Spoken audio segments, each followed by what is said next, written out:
शख्सियत दमदार होती है तभी तो दुश्मन बनते हैं, वरना कमजोर लोगों को कौन पूछता है। आपकी किस्मत भी कितनी अजीब है, आप हमेशा खुश रहना चाहते हो और ईश्वर आपको कोई ना कोई मुसीबत दे देता है। झुकने से रिश्ते गहरे होते हैं तो झुक जाओ, लेकिन हर बार यदि आपको ही झुकना पड़े तो रुक जाओ। वो समझे थे कि तमाशा होगा, लेकिन मैंने चुप रहकर बाजी पलट दी। लोग दूसरों को बेवकूफ बनाकर खुद को महान समझते हैं, लेकिन वो भूल जाते हैं कि उनकी ये महानता किसी बेवकूफी से कम नहीं। अपने जीवन को इतना शानदार बनाओ कि आपको याद करके किसी निराश व्यक्ति की आंखों में भी चमक आ जाए। कभी कभी आपका चुप रहना भी आपके दुश्मन का दिमाग हिला सकता है। दुनिया में झूठे लोगों को बड़े हुनर आते हैं, सच्चे लोग तो आरोप से ही मर जाते हैं। रोया उनके लिए जाता है जो हमसे जुड़े हों और तकलीफ में हों, उनके लिए नहीं जो हालातों का वास्ता देकर हमें छोड़ जाते हैं। शरीफ इंसान शराफत की वजह से चुप रह जाता है तो बदमाशों को लगता है कि उसे जवाब देना नहीं आता। गलत लोगों की परवाह करना छोड़ दो, ये जिंदगी बहुत आसान हो जाएगी। पैदा तो सभी मरने के लिए ही होते हैं, लेकिन मौत ऐसी हो कि ये जमाना अफसोस करे। दुनिया ने कुछ दिया है तो सुनाया भी है, बस एक तेरा ही दर है जहां कभी ताना नहीं मिलता।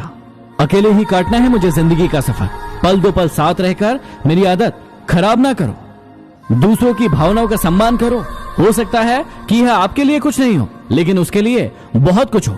जब किसी इंसान के पास रहकर उसे खुशी न दे पाओ तो उससे दूर हो जाओ, शायद इसी में वो खुश हो जाए। शीशे टूटने के बाद बिखर जाए तो ही ठीक है, क्योंकि दरारें न जीने देती है और न मरने देती है।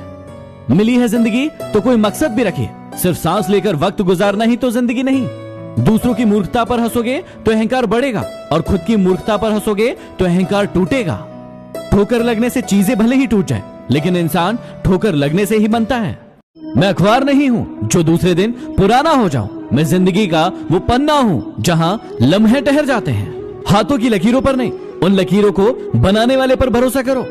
अगर आपकी नीयत अच्छी है तो आपका नसीब कभी बुरा नहीं हो सकता। सबसे पहले लोग पूछेंगे कि क्या कर रहे हो, फिर पूछेंगे कि क्यों कर रहे हो, फिर पूछेंगे कि बताओ ये कैसे कर रहे हो। मेरी औकात देखने के लिए तेरी औकात होना भी जरूरी है। दूसरों की नजरों से देखोगे तो मुझे बुरा ही पाओगे, लेकिन खुद मिलने आओगे तो मुस्कुरा कर जाओगे। ये सर तो अपनी मर्जी से झुकेगा, जबरदस्ती करने वाले तो आग भी नीचे नहीं करा सकते। मैंने कुछ लोग लगा रखे हैं पीठ पीछे बात करने के लिए, पगार कुछ नहीं है उनकी, लेकिन काम बड़ी ईमानदारी से करते हैं। जब तक शांत हूं शोर कर लो, जब मेरी बारी आएगी तो आवाज भी नहीं निकाल पाओगे।